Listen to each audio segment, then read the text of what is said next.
Hello, c'est HR, votre chroniqueur. Alors aujourd'hui, je vais vous parler du film Lee Miller.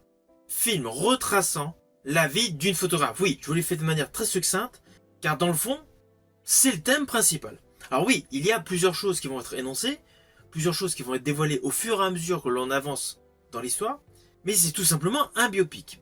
Et là où justement est le problème, c'est la composition, la construction de ce biopic. On est réellement dans un style à l'ancienne, avec en permanence des allers-retours en avant, en arrière. D'ailleurs, dès le début du film, en fait, on s'aperçoit qu'on va retourner dans le passé.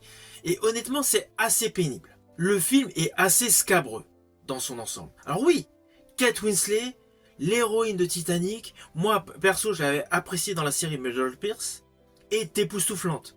En plus, elle joue le rôle d'une féministe et sa prestation est top. Mais on va pas se mentir, il n'y a que la prestation de Kate Winslet qui est impeccable dans ce film. Tout le reste est flingué. Toute la construction de ce film semble avoir été vue plus de 1000 fois. Alors oui, l'histoire est intéressante. Le point de départ, le fait historique, l'existence de cette personne et de tout ce qu'elle a entrepris est passionnant. Mais le problème, c'est que le récit manque totalement de punch, de souffle et essentiellement d'un fil conducteur correct. On a ici et là donc des informations sur sa vie, mais le problème c'est que c'est totalement décousu. La composition, la constitution de ce film va radicalement en dérouter plus d'un.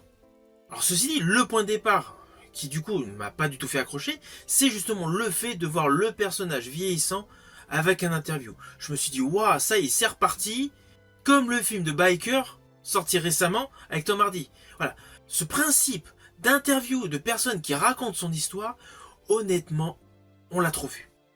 Et surtout, on se dit une chose, pourquoi la personne ne raconte pas son histoire dans un ordre chronologique logique?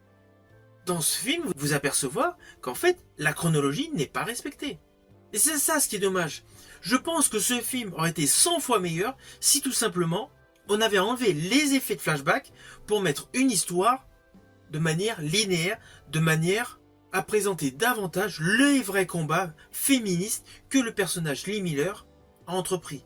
Car malheureusement, comme il y a un véritable manque de souffle scénaristique et une véritable absence de sentiments, durant une grosse partie du film, on a tout simplement l'impression que le personnage Lee Miller, interprété par Kate Winslet, combat uniquement les violences faites aux femmes. Alors qu'en fait non, ça va beaucoup plus loin que ça. C'est radicalement la réalisation qui a atténué tous les propos qui peuvent se dégager autour de la vie du personnage Lee Miller. Ce film est exactement l'exemple à ne pas faire au cinéma. Uniquement baser son film sur une prestation au top de son interprète principal. Dans ce film, Kate Winslet est époustouflante, mais cela n'empêche pas que le film est raté. Si vous avez aimé ma vidéo, n'oubliez pas, petit pouce vers le haut, pensez au partage. Quant à moi, je vous dis à bientôt pour une prochaine vidéo.